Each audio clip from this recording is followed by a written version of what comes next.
We're walking through the forest right now to go to the site of the cannibals.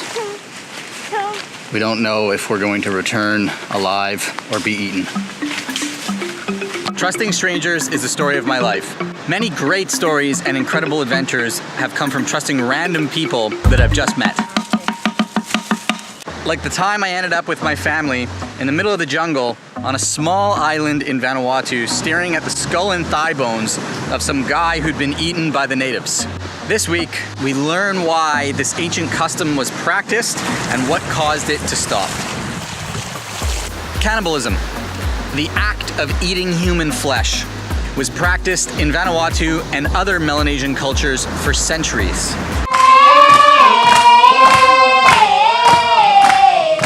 Over the years of European exploration of the South Pacific, the natives of Vanuatu developed a reputation as fearsome cannibals.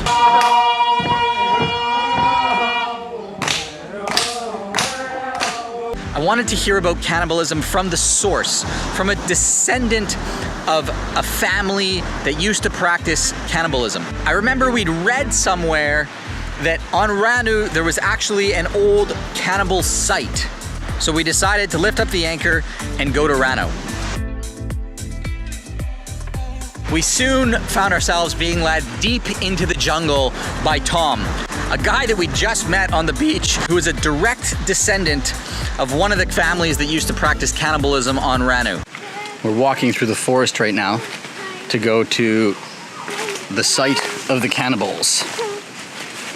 We don't know if we're going to return alive or be eaten.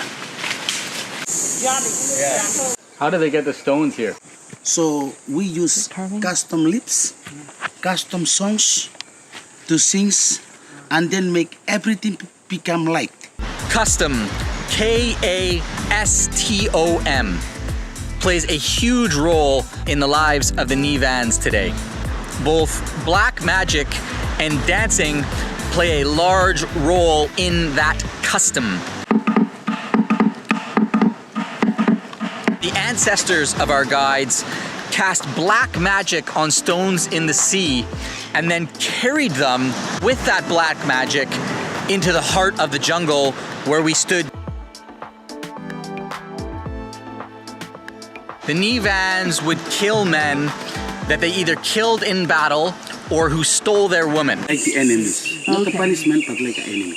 So if somebody tries to take your island and you win the war, then. So it's not every day. Yes, not every day. They would then dig a hole in the ground, put hot stones in the hole, cut up the human flesh, lay it on the stones, and then they'd cut up some yams, some taro root, and some other things, and lay those in on top of the human flesh with some more hot stones, cover the whole thing up in banana leaves so the steam wouldn't escape.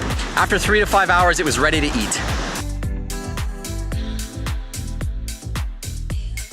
So after the eating, after the baking, they have to come here and then wash the hands. Wash the hands. Wash their hands here in this bowl. We've been walking through what effectively was an anthropological site of a very old Vanuatuan village. We walked through the sacred ceremonial grounds. We were shown where the guard stood outside the chief's door. This is the main entrance. We have to go inside. We were shown where the chief lived. Oh, Chris setzt sich auf den Chiefsstuhl. How does it feel? Chiefly. We were also shown the chief's kitchen, where he cooked the human flesh of his cannibal victims. And finally, we were shown the burial grounds, where all of the big chiefs were buried as they died throughout the years.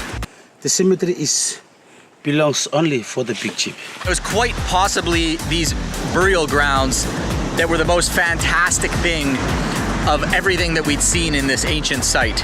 And the chief, they have to bury them. They have to stand. Yes, will be in the surface of the ground.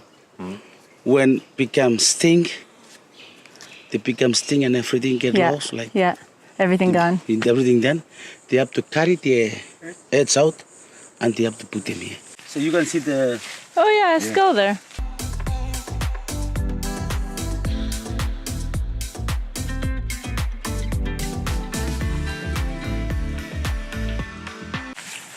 The big chief, I like is the boss.